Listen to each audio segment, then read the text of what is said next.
திருக்குறள் அதிகாரம் 67 வினைத்திட்பம் குறள் 661 வினைத்திட்பம் என்பது ஒருவன் மனத்திட்பம் மற்றைய எல்லாம் பிற.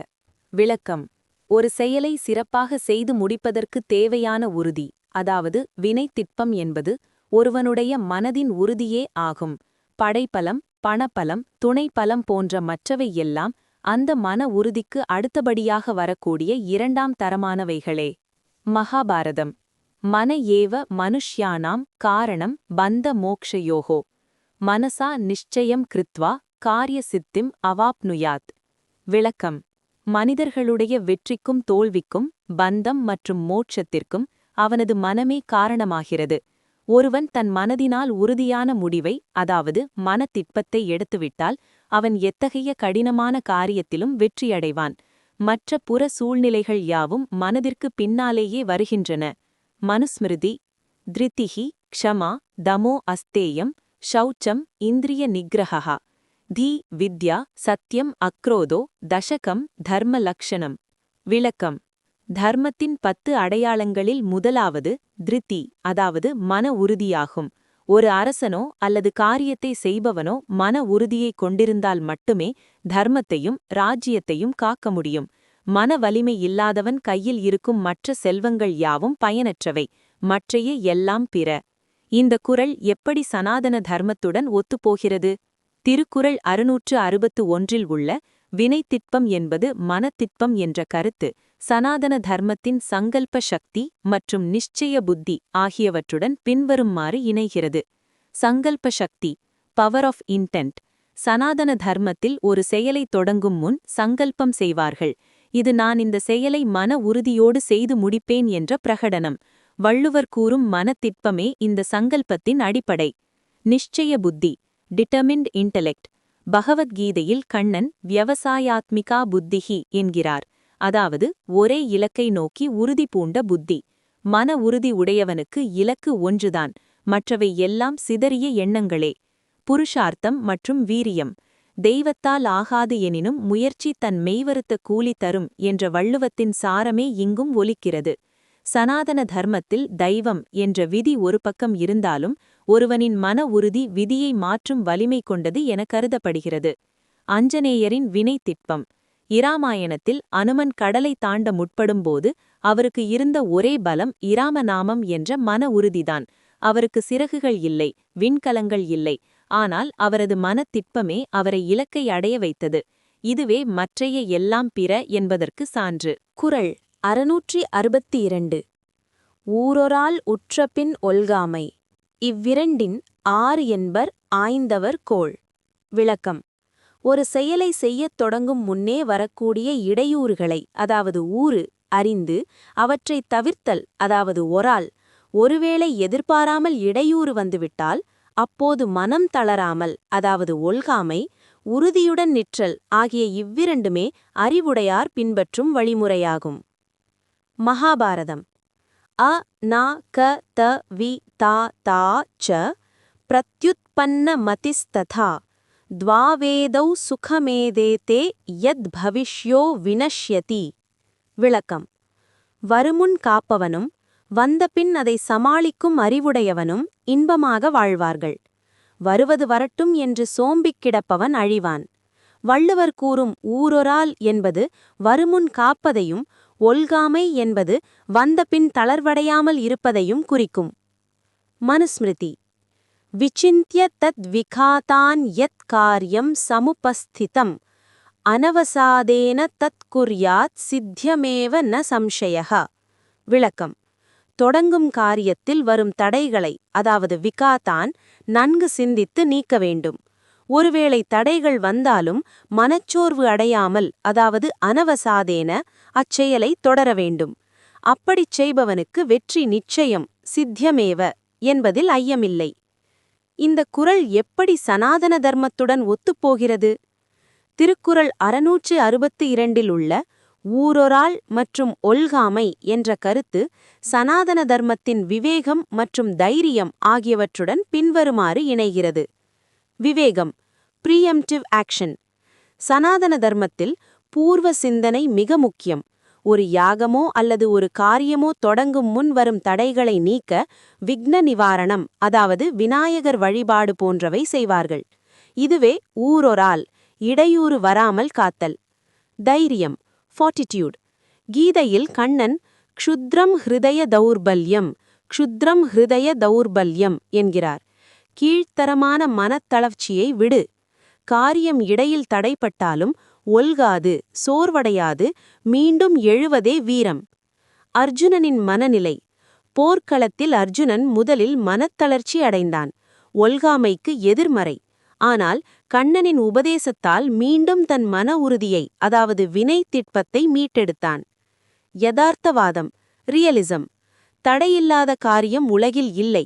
தர்மசாஸ்திரங்கள் ஒருவனை மிகையான கற்பனையில் இருக்கச் சொல்லவில்லை. தடை வரும், அதை தவிர்க்கத் தெரிந்துகொள், மீறி வந்தால் அதை உடைக்கத் தெரிந்துகொள் என்பதே சனாதன நீதி. குறள் 663. கடை கொட்க செய்தக்க தாண்மை, இடை கொட்கின் எற்றா விழுமம் தரும். விளக்கம்: ஒரு செயலை செய்து முடிக்கும் வரை அது பிறருக்கு தெரியாமல் இரகசியமாக வைத்திருப்பதே ஒருவனுக்கு உண்மையான ஆண்மை, திட்பம் ஆகும். அந்த செயல் முடியும் முன்னே பாதியிலேயே அது வெளிப்பட்டுவிட்டால் இடை கொட்கின், அது எவராலும் சரிசெய்ய முடியாத அளவற்ற துன்பத்தை, விழுமம் தரும். மகாபாரதம். மந்திர குப்திஹி சதா கார்யா ராஜபிஹி சுசமாஹிதைஹி பின்னே மந்த்ரே ந சித்யந்தி கார்யாணி ந அத்ர சம்சயஹ. விளக்கம்: சிறந்த ஆலோசனைகளை, அதாவது மந்திரங்களை, அரசர்கள் எப்போதும் இரகசியமாகவே காக்க வேண்டும். ஒருவேளை அந்த திட்டம் வெளியே கசிந்துவிட்டால் அச்செயல்கள் ஒருபோதும் வெற்றி பெறாது. எதிரிகள் முன்னெச்சரிக்கை அடைந்து நமக்கு துயரத்தையே தருவார்கள். மனுஸ்மிருதி. யஸ்ய மந்திரம் ந ஜானந்தி சமாதிஸ்தாஹ பிருதக் ஜனாஹ ச கிருத்ஸ்னாம் பிருத்திவீம் புங்க்தே கோஷஹீனோ அபி பார்த்திவஹ. விளக்கம்: எந்த ஒரு அரசனின் திட்டங்கள், அதாவது மந்திரங்கள், சாதாரண மனிதர்களால் கூட காரியம் முடியும் வரை அறியப்படாமல் இருக்கிறதோ, அவன் கருவூலத்தில் செல்வம் இல்லாவிட்டாலும் கூட இந்த உலகம் முழுவதையும் ஆழ்வான். இரகசியத்தை காக்கத் தெரியாதவன் தன் வலிமையை சிதறவிடுகிறான். இந்த குறள் எப்படி சனாதன தர்மத்துடன் ஒத்துப்போகிறது? திருக்குறள் 663 உள்ள கடைக்கொட்க செய்தக்க மற்றும் எற்றா விழுமம் என்ற கருத்து சனாதன தர்மத்தின் மந்திர ரக்ஷணம் மற்றும் யுக்தி ஆகியவற்றுடன் பின்வருமாறு இணைகிறது. மந்திர ரக்ஷணம், புரொடெக்ஷன் ஆஃப் கவுன்சில். சனாதன தர்மத்தில் மந்திரம் என்பது இறைவனை துதிப்பது மட்டுமல்ல, ஒரு காரியத்திற்கான திட்டம் என்றும் பொருள்படும். மந்திர மூலம் ஹி ராஜ்யம், அதாவது ராஜ்யத்தின் மூலமே இரகசிய திட்டங்கள்தான். அது கசிந்தால் ராஜ்யமே அழியும். யுக்தி மற்றும் மௌனம். ஒரு செயலை தொடங்கும் முன் ஆரவாரம் செய்யக்கூடாது. காரிய நாஷோ பவேத் மந்திரபேதாத், அதாவது இரகசியம் கசிந்தால் காரியம் நாசமாகும். வள்ளுவர் இதனையே ஆண்மை என்கிறார். அதாவது தன் நாவை அடக்கி செயலில் மட்டும் கவனம் செலுத்துவது வீரத்தின் அடையாளம். ஹனுமனின் இலங்கை விஜயம். ராமாயணத்தில் ஹனுமன் இலங்கைக்கு சென்றது அன்னை சீதையை தேடத்தான். அவர் சீதையை கண்டுமுடிக்கும் வரை ராவணனோ அல்லது அரக்கர்களோ அவர் யார் என்று அறியவில்லை. காரியம் முடிந்த பின்பே அவர் தன்னை வெளிப்படுத்திக் கொண்டார். இதுவே கடை கொட்க செய்தல்.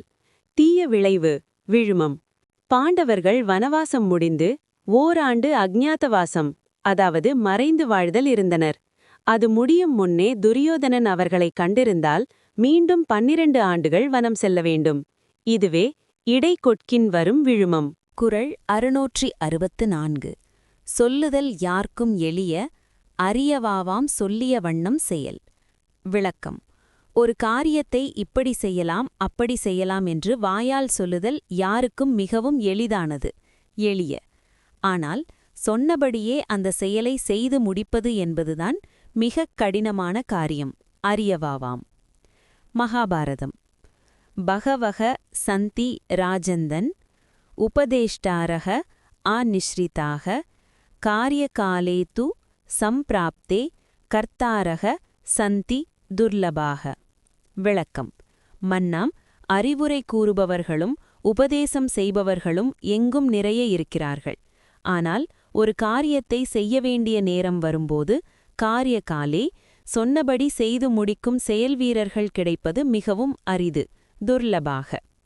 மனுஸ்மிருதி யத் வாச்சா அனுவிஷாஸ்தித் தத் கர்மணா சமாச்சரேத் அணியத்தஸ்ய கர்ம ஸ்யாத் வாக்ஜாலமேவ கேவலம்.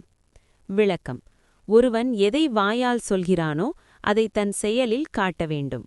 அவ்வாறு செயல் வடிவம் தராதவனுடைய பேச்சு வெறும் வெற்று சொற்களின் வலை, வாக்ஜாலம் மட்டுமே.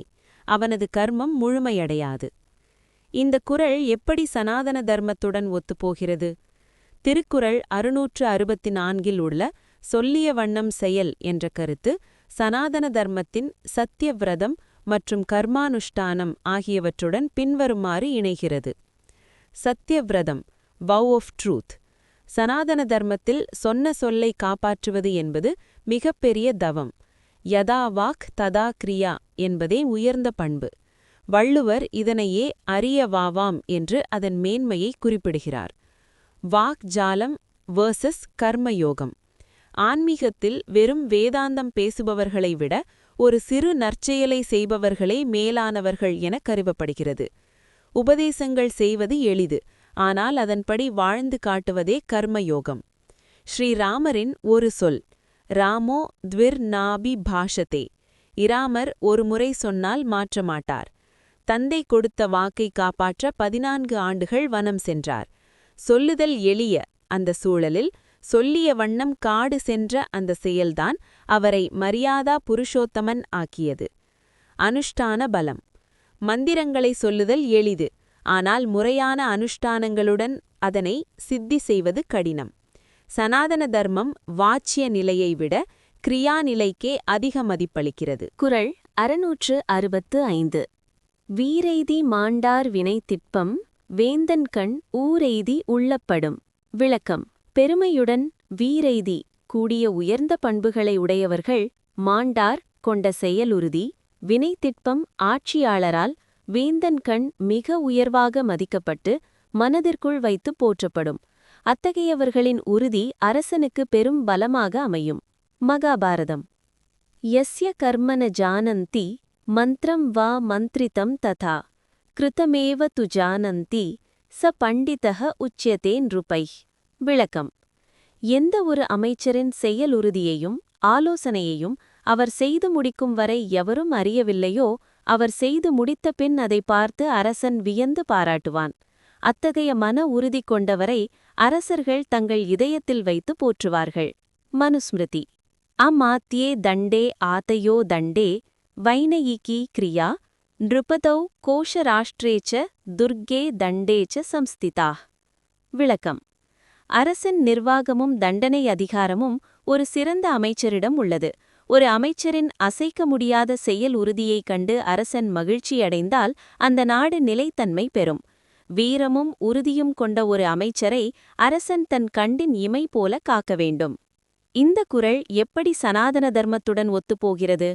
திருக்குறள் 665 உள்ள வேந்தன்கண் ஊரெய்தி உள்ளப்படும் என்ற கருத்து சனாதன தர்மத்தின் ராஜநிஷ்டை மற்றும் கர்ம கௌரவம் ஆகியவற்றுடன் பின்வருமாறு இணைகிறது. ராஜநிஷ்டை, லாயல்டி டு கிங். சனாதன தர்மத்தில் ஒரு அரசனின் உண்மையான பலம் அவன் கையில் இருக்கும் ஆயுதங்கள் அல்ல, அவனிடமிருக்கும் வினைத்திட்பம் மிக்க அமைச்சர்களே. ஒரு அமைச்சரின் உறுதி அரசனுக்கு தன்னம்பிக்கையை தரும். கர்ம கௌரவம். ஒரு காரியத்தை செய்து முடிப்பவனுக்கு கிடைக்கும் மிகப்பெரிய விருது அவனது தலைவன் அவனை மனதிற்குள் வைத்து மெச்சுவதுதாம். இதைத்தான் வள்ளுவர் உள்ளப்படும் என்கிறார். அனுமன் ஒரு உதாரணம். ராமாயணத்தில் ஹனுமன் கடலை தாண்டி சீதையை கண்டு வந்த அந்த வினைத்திட்பம் இராமரின் மனதிற்குள் வேந்தன் கண் எத்தகைய ஊரினை ஏற்படுத்தியது என்பதை உலகம் அறியும். இராமபிரான் ஹனுமனை தழுவிக் கொண்டதே இந்த குறளின் நேரடி விளக்கமாகும். வீரம் மற்றும் மாண்பு. சனாதன தர்மம் வீரலக்ஷ்மி ஒருவனுக்கு எப்போது கிடைக்கும் என்று சொல்கிறது என்றால் அவன் சோர்வின்றி தன் பணியை செய்து முடிக்கும்போதுதான். அத்தகைய வீரம் அரசையும் தர்மத்தையும் காக்க உதவும். குறள் 666.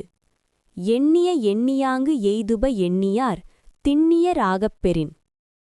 விளக்கம்: ஒரு காரியத்தை செய்ய எண்ணியவர் அந்த எண்ணத்தில் உறுதியானவராக அதாவது திண்ணியராக இருந்தால் அவர் எதை எண்ணினாரோ அதை எண்ணியபடியே அடைவார். ஒருவனின் வெற்றி அவனது மன உறுதியைப் பொறுத்தே அமையும். மகாபாரதம்.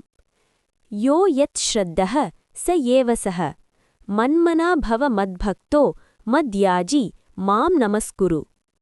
விளக்கம். பகவத்கீதையில் கண்ணன் கூறுகிறான், ஒருவன் எத்தகைய உறுதி ஸ்ரத்தா உடையவனோ அவன் அதுவாகவே ஆகிறான். எவன் ஒருவன் தன் இலக்கை மனதிற்குள் திடமாக நிறுத்தி திண்ணியர் ஆக பின்வாங்காமல் முயற்சி செய்கிறானோ அவன் அந்த இலக்கை அடைவது உறுதி. இதுவே எண்ணியதை எய்தும் வழி. மனுஸ்மிருதி. சங்கல்ப மூலோ காமோவயி யஜ்ஞாः சங்கல்ப சம்பவாः व्रतानि धर्मधर्माश्च सर्वे சங்கல்பஜாः ஸ்மிருதாः. விளக்கம். உலகில் நடக்கும் யாகங்கள், விரதங்கள், தர்மங்கள் என அனைத்தும் சங்கல்பம் எனும் விதையிலிருந்தே தோன்றுகின்றன. ஒருவன் தன் எண்ணத்தில் உறுதியுடன் திண்ணியராக இருந்தால் அந்த சங்கல்பமே அவனுக்குரிய பலனை தேடித்தரும். எண்ணத்தின் திட்பமே செயலின் வெற்றி. இந்த குறள் எப்படி சனாதன தர்மத்துடன் ஒத்துப்போகிறது? திருக்குறள் 666 உள்ள எண்ணிய எண்ணியாங்கு எய்துப என்ற கருத்து சனாதன தர்மத்தின் சங்கல்ப சக்தி மற்றும் தவம் ஆகியவற்றுடன் பின்வருமாறு இணைகிறது. சங்கல்ப சக்தி, பவர் ஆஃப் இன்டென்ட். சனாதன தர்மத்தின்படி பிரபஞ்சமே ஈசனின் சங்கல்பத்தால் உருவானது. அதே தெய்வீக அம்சம் மனிதனிடமும் உள்ளது. ஒருவன் தன் மனதை ஒருமுகப்படுத்தி செய்யும் சங்கல்பம் சத்தியம், அதாவது உண்மையாகும் வலிமை கொண்டது. தவம், பெனன்ஸ், இன்டென்சிட்டி. தவம் என்பது வேறொன்றுமில்லை, ஒரு குறிக்கோளில் காட்டும் தீவிரமான திட்பமே. விஸ்வாமித்திரர் போன்ற முனிவர்கள் எத்தனையோ தடைகள் வந்தும் தன் எண்ணத்தில் திண்ணியராக இருந்ததால் பிரம்மரிஷி பட்டத்தை எண்ணியபடியே பெற்றனர். அர்ஜுனனின் இலக்கு. துரோணாச்சாரியர் மரத்தின் மீதிருந்த பறவையின் கண்ணை அடிக்கச் சொன்னபோது அர்ஜுனனுக்கு பறவையின் கண்ணு தவிர வேறொன்றும் தெரியவில்லை. அந்த திண்ணிய நிலையே அவன் எண்ணிய இலக்கை அடைய வைத்தது.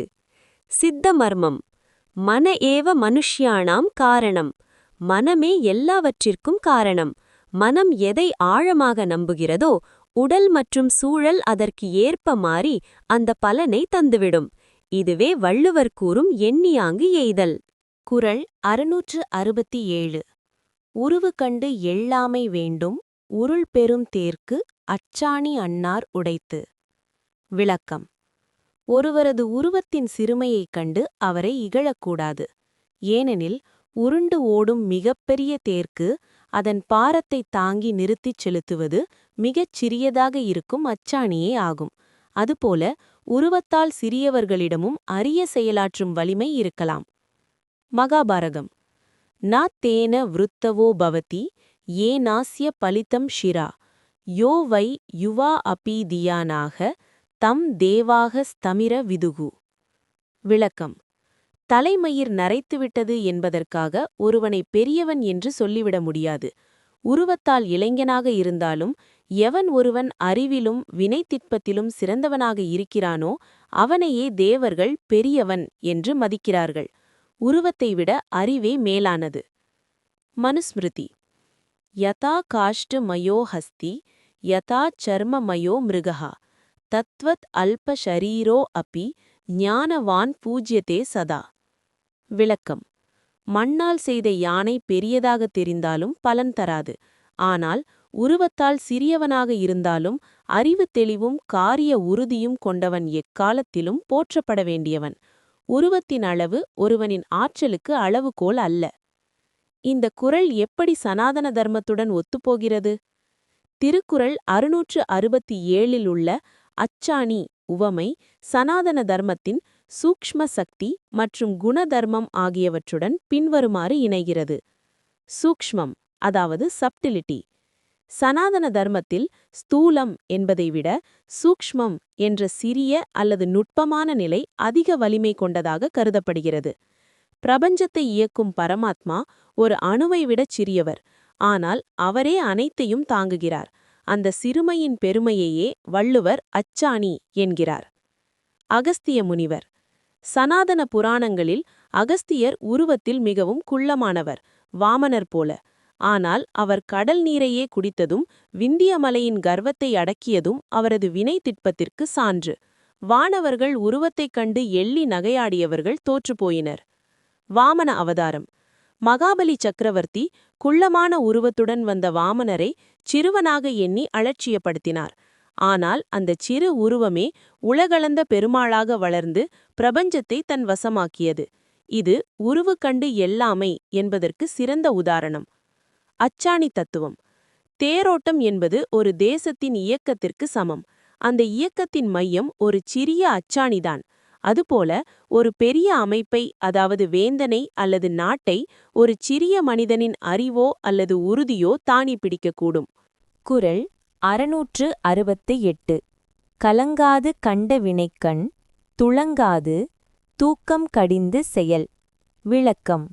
மனம் தடுமாறாமல், கலங்காது, ஆராய்ந்து ஒரு காரியத்தை செய்ய முடிவு செய்த பிறகு அந்த செயலை செய்யும்போது சோர்வடையாமல், துளங்காது, காலம் தாழ்த்தாமல், தூக்கம் கடிந்து விரைந்து செய்து முடிக்க வேண்டும். மகாபாரதம். தீர்க்க சூத்ரி வினஷ்யதி காரியகாலே சமுபஸ்திதே அனிர்வேதः ஸ்ரீயோ மூலம் தஸ்மாத் ஜாக்ரஹி சர்வதா. விளக்கம். காரியத்தை செய்ய வேண்டிய நேரம் வரும்போது எவனொருவன் காலம் தாழ்த்துகிறானோ அவன் அழிவான். சோர்வில்லாமல் முயற்சியுடன் இருப்பதே செல்வத்தின் வேர். எனவே எப்போதும் விழிப்புணர்வுடன் விரைந்து செயல்படு. மனுஸ்மிருதி. ஆரப்தானி து கார்யாணி ந த்யஜேத் துக்க அபி சதி காலக்ஷேபம் ந குர்வீத சித்திகாமீஹி பண்டிதஹ. விளக்கம். தொடங்கிய காரியங்களை ஆரப்தானி, இடையில் எவ்வளவு துன்பம் வந்தாலும் கைவிடக்கூடாது. வெற்றியை விரும்புபவன் ஒருபோதும் காலத்தை கடத்தக்கூடாது. காலக்ஷேபம் ந குர்வீத. முடிவெடுத்த பின் பின்வாங்காமல் செயல்படுவதே அறிஞருக்கு அழகு. இந்த குறள் எப்படி சனாதன தர்மத்துடன் ஒத்துப்போகிறது? திருக்குறள் 668 தூக்கம் கடிந்து செயல் மற்றும் கலங்காது கண்ட வினை என்ற கருத்து சனாதன தர்மத்தின் தமஸ் மற்றும் கர்ம கௌஷலம் ஆகியவற்றுடன் பின்வருமாறு இணைகிறது. தமஸ் குணத்தை வெல்லுதல். சனாதன தர்மத்தில் சோம்பல், தூக்கம், காலம் தாழ்த்துதல், பிரமாதம் ஆகியவை தமஸ் குணத்தின் அறிகுறிகள். ஒரு வீரன் அல்லது செயல் வீரன் இந்த தமஸ் குணத்தை வீழ்த்தி அவர்கள் ரஜஸ் குணத்தின் வேகத்துடன் செயல்பட வேண்டும். வள்ளுவர் தூக்கம் கடிந்து என்று இதையே கூறுகிறார். கர்ம கௌஷலம். Excellence in action. பகவத்கீதையில் கண்ணன் யோகஹ கர்மசு கௌஷலம் என்கிறார். அதாவது செயல்களில் திறமையாக செயல்படுவதே யோகம். தெளிவான முடிவெடுத்த பின் கலங்காது அதை தொய்வில்லாமல் செய்வதுதான் அந்த திறமை. நிச்சயத்துவம். டிசைசிவ்னஸ். ஒரு காரியத்தை தொடங்கும் முன் 1000 முறை யோசிக்கலாம்.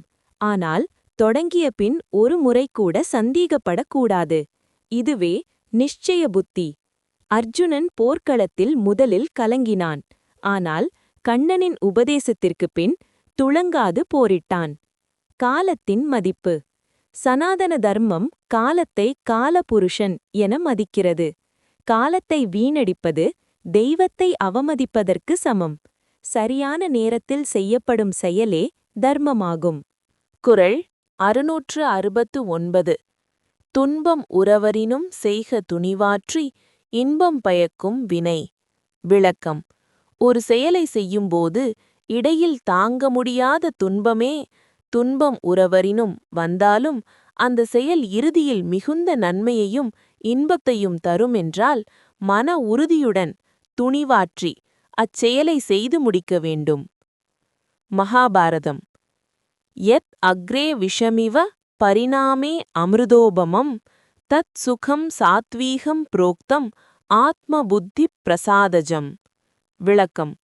பகவத்கீதையில் கண்ணன் கூறுகிறான், எந்த ஒரு செயல் தொடக்கத்தில் விஷம் போல துன்பம் தருவதாக விஷமிவ இருந்தாலும் முடிவு அமிர்தம் போல இன்பம் தருமோ அதுவே சாத்வீக சுகம் எனப்படும். அத்தகைய செயலை துன்பம் வந்தாலும் விடாமல் செய்வதே அறிவுடைமை. மனுஸ்மிருதி பரித்யஜேத அர்த்தகாமௌ யௌ ஸ்யாதாம் தர்மவர்ஜிதௌ தர்மம் சாப்ய சுக உதர்க்கம் லோக விக்ருஷ்டம் ஏவச்ச. விளக்கம்: தொடங்கும்போது துன்பம் தருவது போல தெரிந்தாலும் தர்மத்தின் வழியில் நின்று ஒரு காரியத்தை செய், ஏனெனில் தர்மம் எப்போதும் முடிவில் நிலையான சுகத்தை தரும். துன்பத்திற்கு அஞ்சி தர்மத்தை கைவிடுவது வீரர்களுக்கு அழகல்ல. இந்த குறள் எப்படி சனாதன தர்மத்துடன் ஒத்துப்போகிறது? திருக்குறள் 669 உள்ள துணிவாற்றி செய்க மற்றும் இன்பம் பயக்கும் வினை என்ற கருத்து சனாதன தர்மத்தின் தவஸ், அதாவது தவம், மற்றும் யோகக்ஷேமம் ஆகியவற்றுடன் பின்வருமாறு இணைகிறது. தவம் என்பது உடலுக்கும் மனதிற்கும் துன்பம் தருவது போல தெரிந்தாலும் அது ஆன்மாவிற்கு பேர் ஒளியைத் தரும். ஒரு மாணவன் கல்வி கற்கும் போதும் ஒரு வீரன் போரிடும் போதும் படும் துன்பம் தவம் போன்றது. அதன் முடிவு இன்பம், அதாவது வெற்றி. திதிக்ஷா வேதாந்தத்தில் திதிக்ஷா என்பது குளிரையும் வெயிலையும் இன்பத்தையும் துன்பத்தையும் சமமாக தாங்கும் மனவலிமை. துன்பம் உறவரினும் கலங்காத அந்த மனவலிமையையே வள்ளுவர் துணிவாற்றி என்கிறார். பகீரதன் முயற்சி. கங்கையை பூமிக்கு கொண்டுவர பகீரதன் பட்ட துன்பங்கள் கொஞ்ச நஞ்சமல்ல. பல ஆண்டுகள் தவம், உடல் வருத்தம் என எத்தனையோ துன்பம் உறவரினும் இறுதியில் கங்கை பூமிக்கு வந்தபோது அது உலகிற்கே இன்பம் பயக்கும் வினையானது. பரிணாம தத்துவம். ஒரு சிற்பம் அழகாக மாற வேண்டுமானால் கல் உளியின் அடியை தாங்க வேண்டும். உளி அடிக்கும்போது வலி, அதாவது துன்பம் இருந்தாலும் இறுதியில் அது சிலையாக, அதாவது இன்பமாக மாறுகிறது. வாழ்வின் சவால்களும் அத்தகையதே. குறள் 670. எனைத்திட்பம் எய்திய கண்ணும் வினைத்திட்பம் வேண்டாரை வேண்டாது உலகு.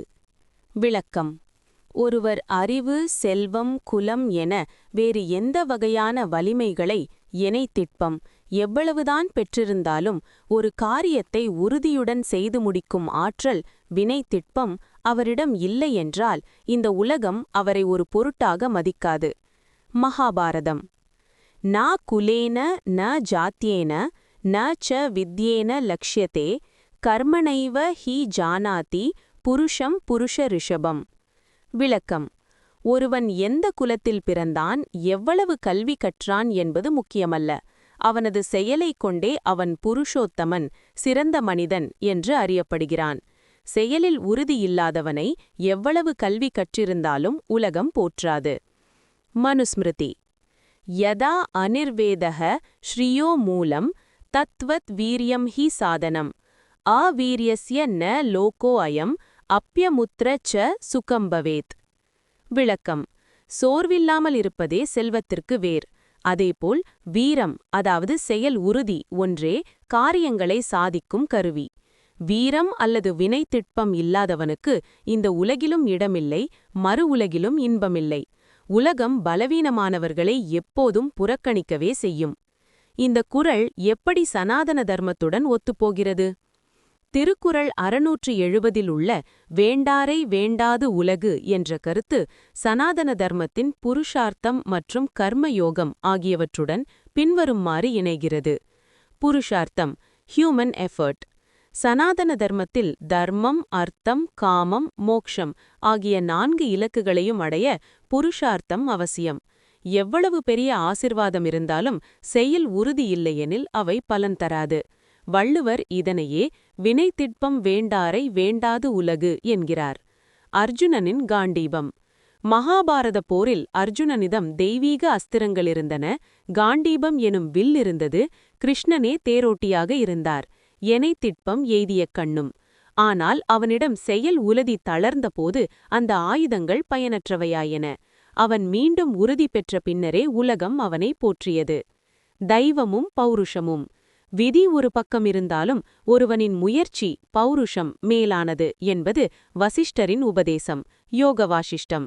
மன உறுதி இல்லாதவனை விதி கூட காப்பாற்றாது. உலகமும் அவனை துணையாக ஏற்காது. நிஷ்காம கர்மம். பலனை எதிர்பார்க்காமல் கடமையை செய்வது ஒரு பக்கம் இருந்தாலும் அந்த கடமையை செய்வதில் அசைக்க முடியாத திட்பம் இருக்க வேண்டும். சனாதன தர்மம் பலவீனத்தை எப்போதும் ஆதரிப்பதில்லை, பலத்தையே ஆன்மீகத்தின் முதல் படியாக கருதுகிறது.